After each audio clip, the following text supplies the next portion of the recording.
Ever wonder what the world would look like if Bitcoin went from being like an investment to the currency, not Mm. just another way to pay, Yeah. but the foundation of the entire global financial system? Wow. That's the speculative future we're diving into today, exploring what that means for you. Right. Our source material is an article by software engineer Matthew Wallace, published on Medium just last month. He lays out a scenario where Bitcoin becomes the bedrock of global finance. And we're going to unpack the potential economic, societal, Mhm. and even personal wealth implications. Yeah, what's fascinating is that we're not just talking about like your Bitcoin holdings going up in value, but a complete transformation of how economies work on a global scale. Okay, let's unpack this. The article kicks off with a bold prediction. The U.S. adopts a Bitcoin standard in the early 2030s. Can you imagine the U.S. dollar being replaced by Bitcoin? It seems radical, but the article argues that economic instability and the desire for more agile financial systems could push the US towards this decision, and the impact wouldn't stop there. Right. Because what happens when the biggest economy in the world makes a move like that? It could trigger a domino effect. Think about it. Other countries, especially those heavily reliant on trade with the US, might feel compelled to adopt Bitcoin as well to remain competitive. Wow. We could see a global shift towards a single currency, and not just any currency, but one built on a decentralized system. So no more constantly fluctuating exchange rates between countries. International trade would become a whole lot simpler. Yeah. But what happens to institutions like central banks in this scenario? The article envisions central banks across the world integrating blockchain technology, the tech behind Bitcoin, to manage this new financial system. Hmm. This raises questions about the role of traditional banks and financial systems as we know them. Do they adapt? Or do they become obsolete? It's something to consider. Now, I know you're curious about what all this means for the price of Bitcoin. Mhm. Let's just say the article predicts a Bitcoin boom of epic proportions by 2030, driven by unprecedented global demand. To understand why, you have to understand the concept of the M2 money supply. It's essentially a measure of all the money circulating in an economy. Cash, checking accounts, saving accounts, that kind of thing. Okay. The article projects that the global M2 money supply could reach $100 trillion by 2030. That's a lot of money sloshing around the globe. And where does Bitcoin fit into all of this? Well, the article argues that if Bitcoin were to become the primary currency for all those trillions, a single Bitcoin could be worth, get this, $4.7 million. Whoa, $4.7 million per Bitcoin. So if you bought a tiny fraction of Bitcoin today, let's say 0.008, which is about 800 bucks in today's money. In this future scenario, that tiny fraction would be worth over $38,000. That's the potential power of early adoption, even on a small scale. Okay, my mind is officially blown. The article even claims that at that price, Bitcoin would be worth more than all the gold, silver, platinum, and every other precious metal combined. It would become the most valuable asset class on the planet. Instead of diversifying with precious metals, investors might be adding fractions of Bitcoin to their portfolios for stability. We're talking about a seismic shift in how we think about value and wealth. It's certainly a provocative idea, but let's move beyond just the numbers and talk about what a Bitcoin-powered world would mean for the global economy as a whole. The article surprisingly paints a pretty optimistic picture. Really? Okay, I'm all ears. How so? One of the main arguments is that a decentralized currency like Bitcoin could lead to more responsible government spending. With no central authority controlling Bitcoin, there's no one to just print more money whenever they feel like it, which theoretically keeps inflation in check. Interesting. It essentially forces governments to be more disciplined with their fiscal policies. So Bitcoin is a global safeguard against inflation. That's an interesting thought. But does it actually work that way in practice? Well, that's where things get more complex.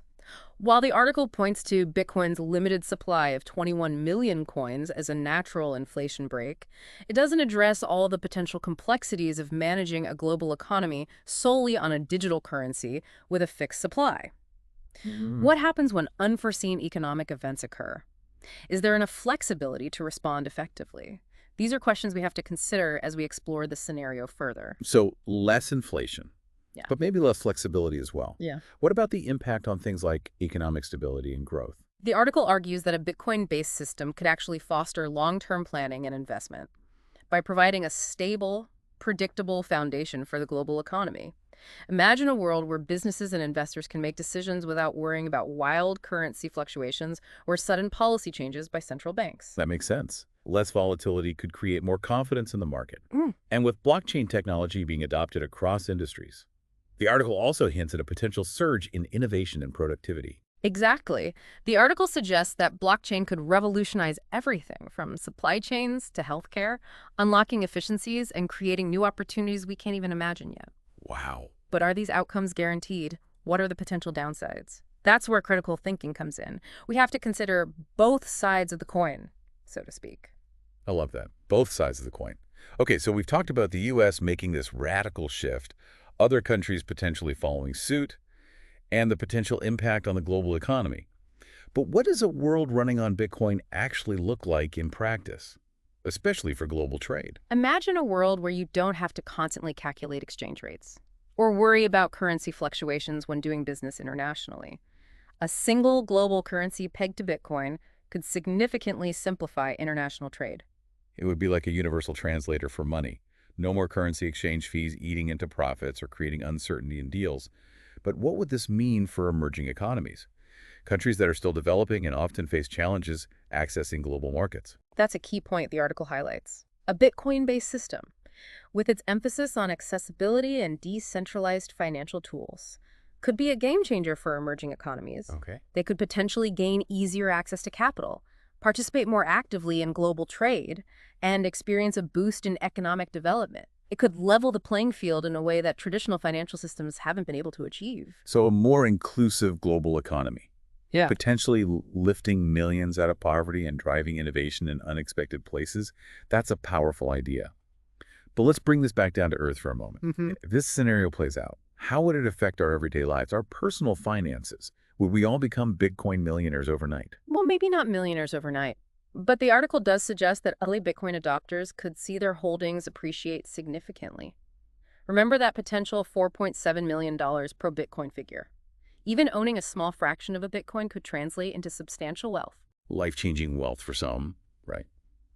But what about those of us who aren't sitting on a pile of Bitcoin? How would this new financial landscape affect the average person? The article emphasizes the potential of Bitcoin as a hedge against inflation, as we discussed. The limited supply of Bitcoin is designed to prevent the kind of devaluation that we often see with traditional currencies. Right. So in theory, holding Bitcoin could help protect your purchasing power over the long term, even as the cost of goods and services rises. So Bitcoin as a kind of digital gold, a way to safeguard your savings from the eroding effects of inflation. It's fascinating how this could change our relationship with money, isn't it? Oh. Instead of thinking solely about dollars and cents, we'd be thinking about digital assets and blockchain technology. Exactly. It's a potential paradigm shift in how we view and manage our finances. And with the concept of fractional ownership, even small amounts of Bitcoin could become valuable, making wealth-building opportunities more accessible to a wider range of people. It's like democratizing wealth building, breaking down the barriers that often prevent people from participating in traditional investment markets. But this all sounds pretty complex. Wouldn't we need a whole new level of financial literacy to navigate this Bitcoin-powered world? You're absolutely right. The article stresses the importance of widespread financial education. In a world where Bitcoin is the dominant currency, everyone would need to understand how it works, how to manage it responsibly, and how to make informed financial decisions. Yeah. It's no longer just about balancing your checkbook. It's about understanding digital wallets, blockchain transactions, and navigating the complexities of a decentralized financial system. So Bitcoin education wouldn't just be for tech enthusiasts or investors. It would become essential knowledge for everyone, like learning basic math or reading. Precisely. Imagine a world where understanding blockchain technology and cryptocurrency is as common as knowing how to use a smartphone.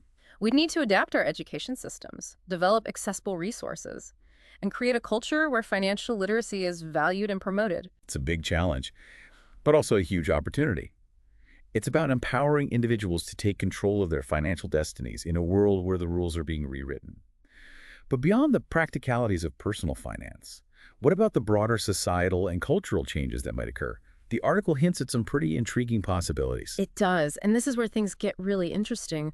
We're talking about how a shift to a Bitcoin-based system could impact our relationships, our communities, and even our values. I love that we're going beyond just the financial aspects. What are some of the key societal shifts the article explores? One of the most compelling is the potential for greater transparency and accountability.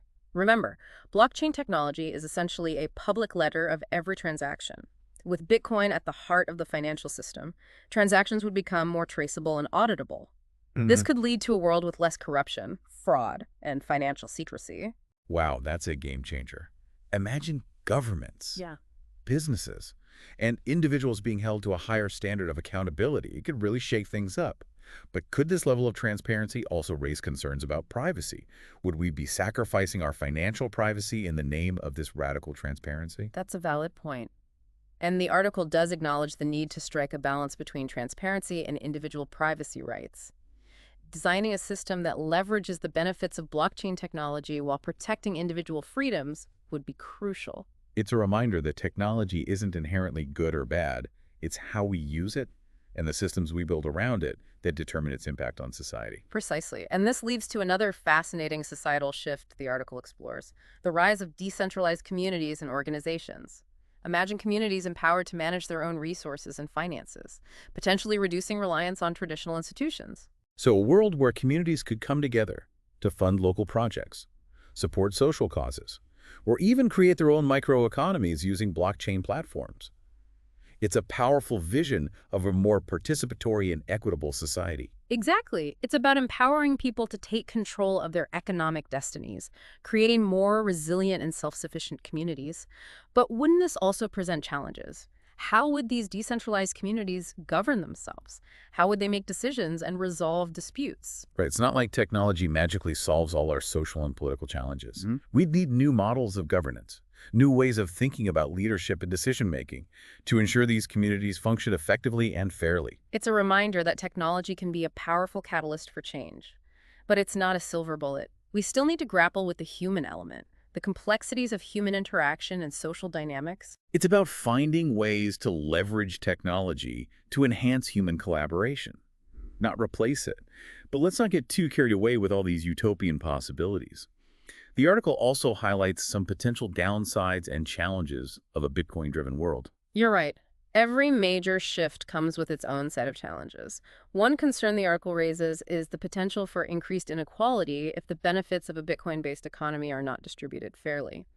Imagine a scenario where the wealthy, who are often early adopters of new technologies, accumulate even more wealth and power through their Bitcoin holdings, while those without access are left further behind. It's the age-old challenge of ensuring that technological advancements benefit everyone, not just a select few. How do we prevent a Bitcoin-powered world from exacerbating existing wealth disparities? The article emphasizes the importance of proactive policies that promote financial inclusion and equitable distribution of wealth. It suggests that education, access to technology, Yeah. and social safety nets would be crucial in mitigating the potential for increased inequality. So it's not enough to simply adopt Bitcoin and hope for the best. Right. We need to create a system that ensures everyone has the opportunity to participate and benefit from this new financial landscape. Exactly, and this ties back to the importance of financial literacy. Empowering everyone with the knowledge and tools to navigate this new world is essential in preventing further inequality and fostering a more inclusive economy. It's a reminder that technology itself is neutral. It's how we use it and the systems we build around it that determine whether it leads to a more just and equitable society or exacerbates existing problems. But there's another potential downside the article mentions that's a bit more unsettling: the risk of cybercrime and security breaches.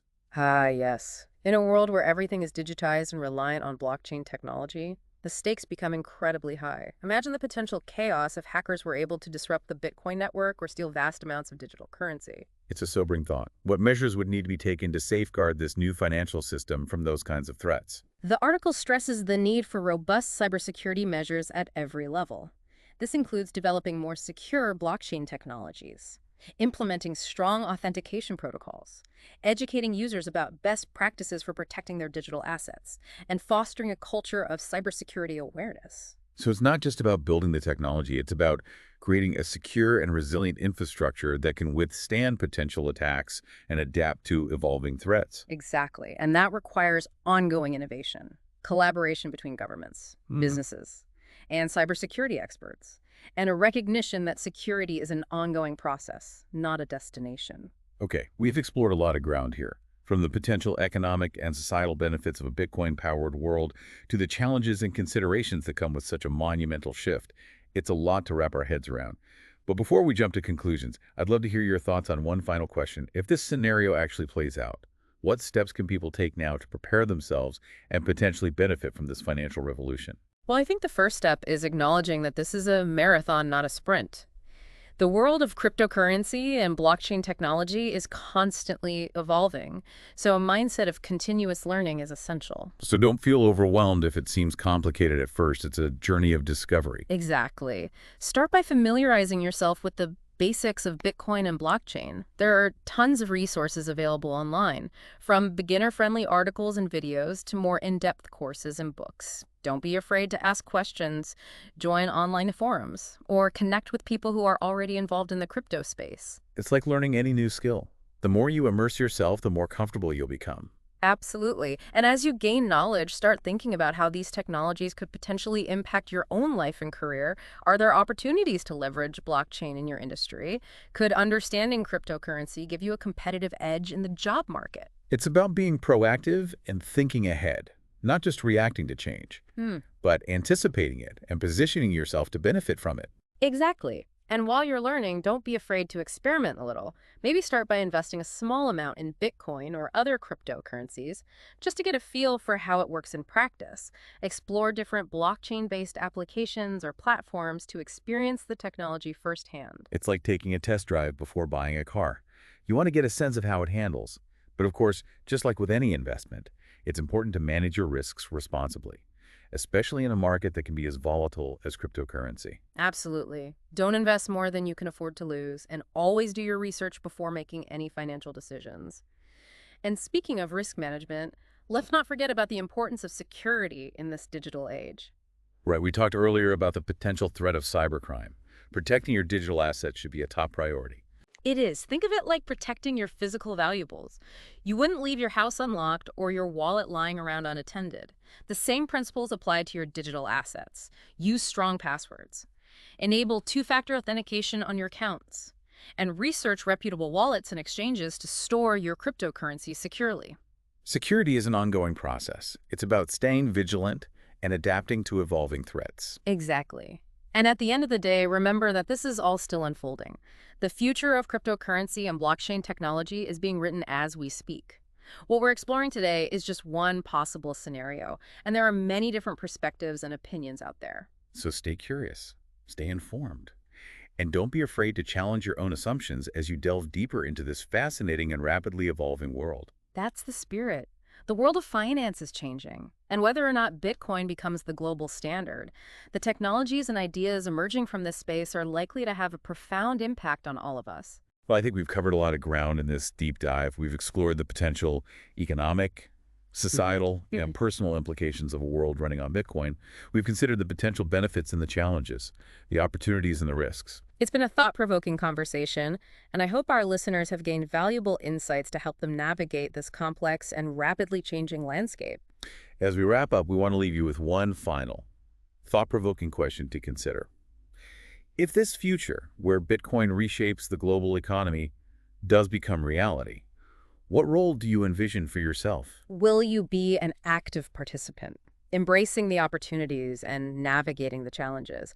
Or will you watch from the sidelines as the world transforms around you? The choice is yours. But one thing is certain. The future of finance is being written right now. And it's up to all of us to engage with these emerging technologies and ideas and help shape the world we want to live in. Thanks for joining us on this deep dive. We'll see you next time.